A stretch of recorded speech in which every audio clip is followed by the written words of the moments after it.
বিসমিল্লাহির রাহমানির রাহিম। রমজান হল সেই মাস যার ব্যাপারে আল্লাহ তাআলা কুরআনে বলেছেন, রমজান মাস, যে মাসে নাজিল করা হয়েছে কুরআন, যা মানুষের জন্য হিদায়াত এবং সত্যপথের স্পষ্ট নিদর্শন ও ফুরকান। সূরা বাকারা আয়াত ১৮৫। আসসালামু আলাইকুম ওয়া রহমাতুল্লাহি ওয়া বারাকাতুহু। প্রিয় দর্শক, আজকের ভিডিওতে আমরা আলোচনা করব পবিত্র রমজান মাসে করণীয় কিছু গুরুত্বপূর্ণ আমল সম্পর্কে। রমজান আত্মশুদ্ধির মাস, রহমত, মাগফিরাত ও নাজাত লাভের মাস। আসুন জেনে নেই কি কি আমল আমাদের করা উচিত এই বরকতময় মাসে। ১. রোজা রাখা। রাসূলুল্লাহ সাল্লাল্লাহু আলাইহি ওয়াসাল্লাম বলেছেন, যে ব্যক্তি ঈমান ও সওয়াবের আশায় রমজানের রোজা রাখবে, তার পূর্বের গুনাহসমূহ ক্ষমা করে দেয়া হবে। বুখারী, মুসলিম। ২. তারাবির নামাজ পড়া। রাতের বিশেষ এবাদত তারাবি, যা রমজানের অন্যতম গুরুত্বপূর্ণ আমল। এই নামাজের মাধ্যমে আমরা আল্লাহর সন্তুষ্টি অর্জন করতে পারি। ৩. ইফতার করা। ইফতারের সময় দোয়া কবুল হয়, তাই রোজাদারদের জন্য এটি একটি বিশেষ সময়। হাদিসে এসেছে, রোজাদারের জন্য দুটি খুশি, একটি ইফতারের সময়, আরেকটি তার রবের সাথে সাক্ষাতের সময়। বুখারী, মুসলিম। ৪. সেহেরি খাওয়া।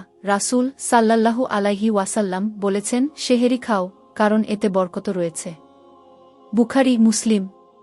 ৫. কুরআন তিলাওয়াত করা। রমজান মাসে কুরআন নাজিল হয়েছে, তাই এই মাসে কুরআন তিলাওয়াত করা অত্যন্ত গুরুত্বপূর্ণ।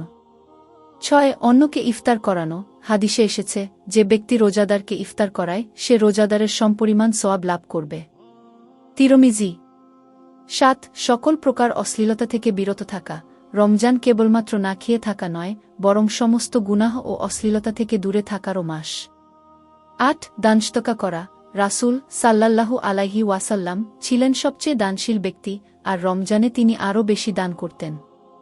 আমাদেরও উচিত এই মাসে বেশি বেশি দান করা। ৯. জাকাত দেয়া। যারা জাকাতের উপযুক্ত, তাদের এই মাসেই জাকাত আদায় করা উচিত, যাতে গরিবরাও ঈদ আনন্দে শরিক হতে পারে।